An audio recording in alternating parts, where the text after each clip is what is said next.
ஏலே மக்கா வணக்கம்டே. தேர்தல் முடிவு வந்த பிற்பாடு திராவிட மாடல் அமைச்சரவையில் மாற்றங்கள் வரும்னு தகவல் வருது. தேர்தலில் யாரெல்லாம் ஒழுங்காக வேலை பார்க்கலையோ அவங்கள பூரா மாற்றா போகிறாங்களாம். அதாவது என்னதான் உருண்டு புரண்டாலும் ஒட்டுற மண்ணு தான் ஒட்டும். 3 வருஷம் நல்லா ஆட்சி பண்ணியிருந்தா எப்படி வேலை பார்த்தாலும் எதிர்பார்த்த முடிவு கிடைக்கும். நல்லாட்சி பண்ணாத பட்சத்தில் எப்படி வேலை பார்த்தாலும் அடி விழுகத்தான் செய்யும். இன்றைக்கி நிகழ்ச்சியில் கூட பார்த்திங்கன்னா சட்டம் ஒழுங்கு எப்படி சீரழிஞ்சு கிடக்குன்னு சொல்கிற மாதிரி நிறைய செய்திகள் இருக்குது. அந்த அளவுக்கு தான் ஆட்சி நடந்துக்கிட்டு இருக்கு. சரி மக்களே, எல்லாத்தையும் விளக்கமாக பேசுவோம். இப்போ போய் குறுஞ்செய்தியை பார்த்துட்டு வாங்க. சென்னை மெரினா பீச் பக்கம் காரில் கத்திகளோடு சுற்றிக்கிட்டு இருந்த 4 சின்ன பசங்களை போலீஸ்காரங்க பிடிச்சிருக்காங்க. புத்தியை தீட்ட வேண்டிய வயதிலே உங்கள் கைகளில் கத்திகள் எதுக்கு தம்பின்னு விசாரணை நடத்திக்கிட்டு இருக்காங்களாம். திராவிட மாடல் ஆட்சி பாஸ்ன்னு பசங்க பதில் சொன்னாலும் சொல்லலாம்.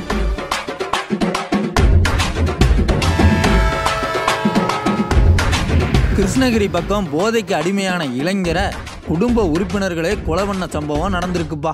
அப்பா, தம்பி, மாமான்னு 3 பேர் வழக்கில் கைதாயிருக்காங்க. உடன்பிறப்புகளா, முத்தான 3 ஆண்டு சாதனையில் இந்த மாதிரியான மதுபோதை அவலங்களையும் கொஞ்சம் சேர்த்துக்கோங்கப்பா. சென்னையிலிருந்து திருநெல்வேலிக்கு போன பஸ்ஸில் இருந்து துப்பாக்கி உட்பட பயங்கர ஆயுதங்களை கைவித்திருக்காங்கப்பா. நாட்டில் துப்பாக்கி கலாச்சாரம் கொஞ்சம் கொஞ்சமாக ஆரம்பிக்குது போல.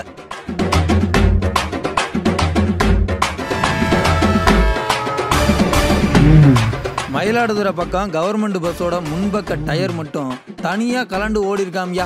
ஜனங்க பாவம் பதறி போயிட்டாங்க.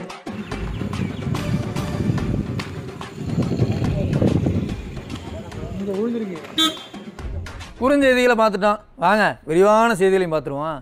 மக்கா, பள்ளிக்கூடத்தில் படிக்கையில் இந்த ஹிஸ்ட்ரி டீச்சர் இருக்காங்கல்ல, அவங்க பொற்காலம் இருண்ட காலம்லாம் சொல்லுவாங்க. வாத்தியார் அப்போ சொன்னது நமக்கு ஒன்றும் புரியலை. ஆனால் இருண்ட காலம்னா என்னன்னு இந்த திராவிட மாடல் ஆட்சியை பார்க்கும்போது தான் தெரியுதப்பா. சென்னை எவ்வளவு முக்கியமான ஊர். அந்த ஊர்லேயே பெண்களுக்கு பாதுகாப்பு இருக்க மாட்டேங்குது. தமிழ்நாட்டோட மிக மிக முக்கியமான மாநகரம் எதுன்னு கேட்டால் அது நம்ம சென்னை தான். சென்னையில் எதெல்லாம் மிக முக்கியமான இடங்கள்னு கேட்டால் அதில் முக்கியமானது நம்ம டி நகர். அந்த டி நகர் பக்கமாக நடுராத்திரி நேரத்தில் மீனாட்சி சுந்தரம்னு ஒரு டாக்டர் காரில் போயிருக்கார். அப்போ அந்த பக்கம் அதிக வேகத்தில் ஒரு ஹோண்டா சிட்டி கார் ஒன்று சும்மா சிட்டாக பறந்துருக்கு. காருக்குள்ளே இருந்து ஹெல்ப் மீன்னு ஒரு இளம் பெண் கதறிக்கிட்டே போயிருக்காங்க. நடுராத்திரியில் வேகமாக போகிற காரில் ஒரு பொண்ணு ஹெல்ப் மீன்னு கத்துனா என்ன அர்த்தம்?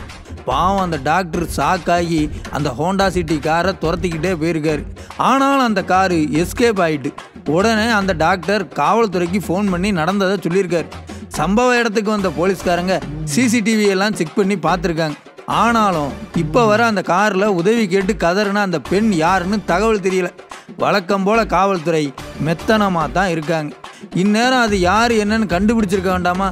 முதல்ல பெட்ரோல் போகிற போலீஸ் வாகனங்கள்லாம் எங்கே தான் இருக்குது? நடுராத்திரியில் சிட்டிக்குள்ளே இப்படி ஒரு சம்பவம் நடக்குதுன்னு சொன்னால் காவல்துறை ரோந்து ஒழுங்காக நடக்கலைன்னு தானே அர்த்தம். இந்த லட்சணத்தில் பெண்களுக்கு பாதுகாப்பு வேணும்னா ஃபோன் பண்ணுங்க, வீட்டுக்கு வந்து ட்ராப் பண்ணுறோன்னு அறிவிப்புலாம் வேறு வெளியிட்டது காவல்துறை. எல்லாம் வெத்து விளம்பரம் தான் போல். பெண்களுக்கு இந்த நாட்டில் பாதுகாப்பே இல்லைங்கிறது தான் மறுக்க முடியாத உண்மை.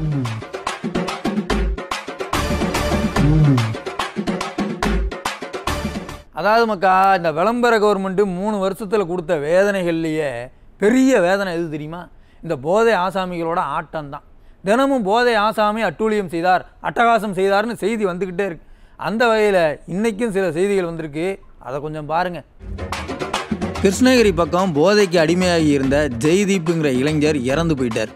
வீட்டில் இருக்கிறவங்கெல்லாம் ஜெய்தீப் தற்கொலை பண்ணிக்கிட்டாருன்னு சொன்னாங்க. ஆனால் பிரேத பரிசோதனையில் அவரை யாரோ கொலை பண்ணியிருக்காங்கன்ற உண்மை தெரிய வந்தது. அப்புறமா வீட்டில் இருக்கிறவங்ககிட்ட விசாரித்தப்ப, ஆமாம், போதைக்கு அடிமையான ஜெய்தீப்பு தினமும் வீட்டில் பிரச்சனை பண்ணார், அதான் அவரை போட்டு தள்ளிட்டோம்னு சொல்லிட்டாங்க. இந்த கொலை வழக்கில் ஜெய்தீப்போட அப்பா பிரேம்நாத், தம்பி யஸ்வந்த், மாமா மஞ்சுநாத் உள்ளிட்ட 3 பேர்த்த கைது பண்ணியிருக்காங்க. போதை நாட்டுக்கு வீட்டுக்கு கேடுன்னு ஏன் சொல்லுதோன்னு இப்போ தெரியுதாமக்கா? சரி, இதெல்லாம் ஒரு பக்கம் இருக்கட்டும். கடலூர் பக்கம் பார்த்தீங்கன்னா தண்ணியை போட்டு 2 குரூப்பு சண்டை போட்டிருக்கு. முதல்ல பேசினவங்க அப்புறமா அடிச்சுக்கிட்டாங்க. கைகலப்பு கத்தி சண்டையாகி 2 தரப்பும் மாறி மாறி குத்திக்கிட்டாங்க. சரி, அடிதடியோடு முடிஞ்சிடும்னு பார்த்தா பெட்ரோல் பாம்பு அடிச்சிருக்காங்கப்பா. போதையை போட்டு என்னென்ன பண்ணுறாங்க பாருங்கள். வழக்கம் போல் இந்த தகவலை கேள்விப்பட்டு ஸ்பாட்டுக்கு வந்த காவல்துறை வழக்கு பதிவு பண்ணி விசாரணை பண்ணுதாங்க. ஒரு வகையில் பார்த்தா இந்த கொடுமையெல்லாம் பரவாயில்ல. ஏன்னா போதையை போட்டு அவங்களுக்குள்ளேயே அடிச்சுக்கிறாங்க. கோயம்புத்தூர் சம்பவத்தை எல்லாம் சொன்னால் உங்களுக்கே மனசு ஆறாது மக்கா. ஒரு தனியார் பஸ் டிரைவர் தண்ணியை போட்டு வண்டியை ஓட்டியிருக்காரு. போதையில் வண்டி எடுத்தால் என்ன ஆகும்? ஆக்சிடென்ட் தான் ஆகும். பாவம், அந்த டிரைவர் போதையை போட்டதில் ஒரு அப்பாவி இளைஞர் ஆக்சிடெண்ட்டில் சிக்கி இறந்துட்டார். திராவிட மாடல் ஆட்சி சூப்பராக இருக்குல்ல. இந்த மாதிரியான செய்திகளை பார்க்கும்போது படிக்கும்போது விடியல் தரப்போறாருன்னு ஒரு பாட்டு ஒன்று இருக்குல்ல, அதை கொஞ்சம் கேட்டுக்கிட்டே படிங்க மக்கா, இன்னும் ஜாலியாக இருக்கும்.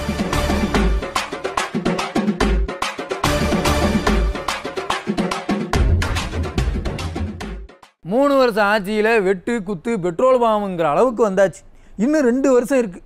அநேகமாக நம்ம நாடக கம்பெனி ஆட்சியை முடிக்கையில் டுப்புன்னு துப்பாக்கி வச்சு சுட்டுக்கிட்டு அலையிற நிலைமைக்கு தமிழ்நாட்டை தள்ளிடும் போல தெரியுதுய்யா. ஏன் சொல்கிறேன்னா, கவர்மெண்ட் பஸ்ஸில் துப்பாக்கியை தூக்கிட்டு அலையிறாங்க.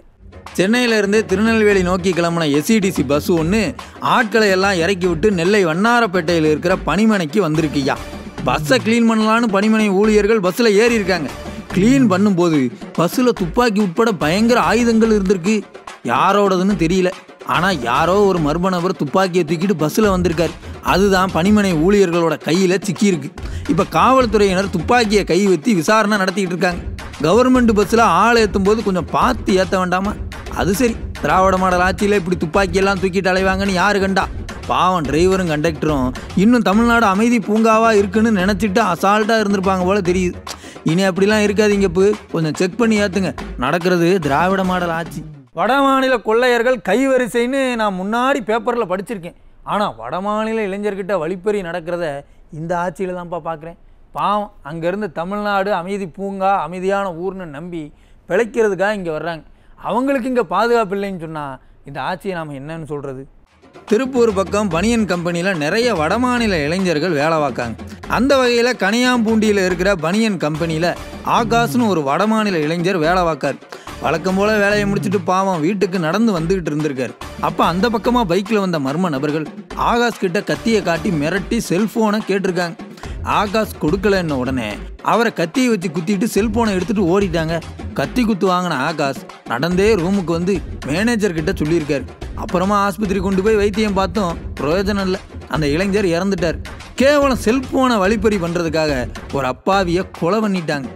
காவல்துறை வழக்கம் போல் வழக்கு பதிவு பண்ணி விசாரணை நடத்துகிறாங்க. நாமளும் வழக்கம் போல் சட்டம் ஒழுங்கு சந்திச்சிருக்குன்னு சொல்லி வைப்போம்.